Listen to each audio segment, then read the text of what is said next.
Seeing it again, now in Amara's eyes, Kassi suddenly realized something was very wrong. Then who? A flash of movement caught her eye, too quick to be marine life. Squinting, she spotted 3 soldiers torpedoing straight for them. Amara's eyes followed Kassi's. She inhaled sharply as her face went pale. It's them! Kassi's heart raced as she wondered who could possibly scare Amara like this. She tried singing, but her voice caught in her throat. Her sonopack coughed, already exhausted of all its energy. Without another incantation, she would be a floating whale carcass. Her arms flailed as she tried to move.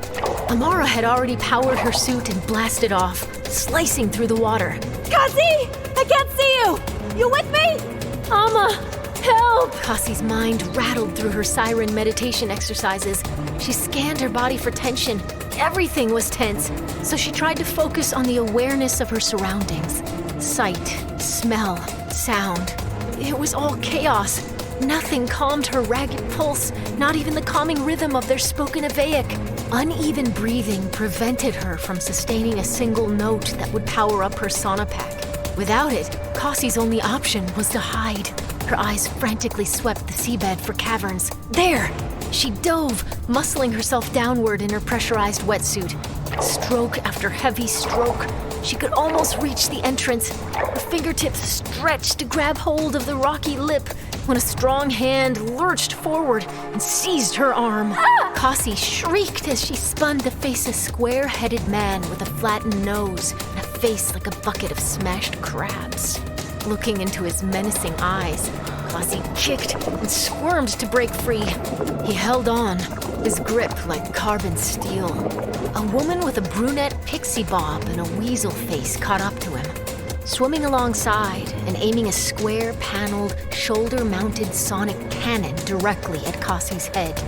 It wasn't the cannon they often used for sports. This one was military-grade, the kind that could cripple or even kill.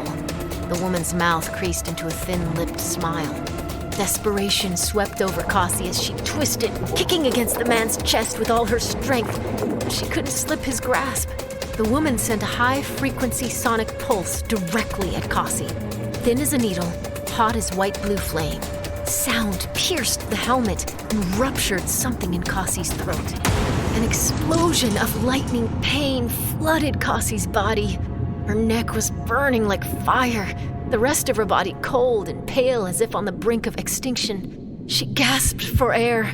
Nothing came in. Her helmet was intact, her suit's gills still functioning. The air was around her, but her throat constricted and prevented it from filling her lungs. Kassi clutched her chest just below the helmet. Amara sped into view and spotted Kassi, terror in her eyes. She rushed to her cousin, reaching out a hand. A third soldier intercepted, grabbing her and forcing her back. She was shouting something, but Kassi only heard muted tones above her own panicked thoughts. She saw the tears streaming down Amara's cheeks. Kassi's life was slipping away. With her last drip of consciousness, she wished she could apologize to Amara for dragging her to the Rosenbridge portal. It was all Kassi's idea. Just as she was about to pass out from lack of oxygen, Kassi felt a cool stream of air trickle into her lungs. The swelling in her throat subsided just enough. Kassi wanted to quickly gulp down air, but her inflamed throat prevented it. As if disappointed to see Kassi breathing again, the square-headed man lurched forward, unlatched Kassi's helmet, and ripped it off her head. Water flooded in before she could take one last indrawn breath. Blurry vision blackened at the edges. Her body went limp as she stared at Amara's screaming face and thought of her final moments with her family.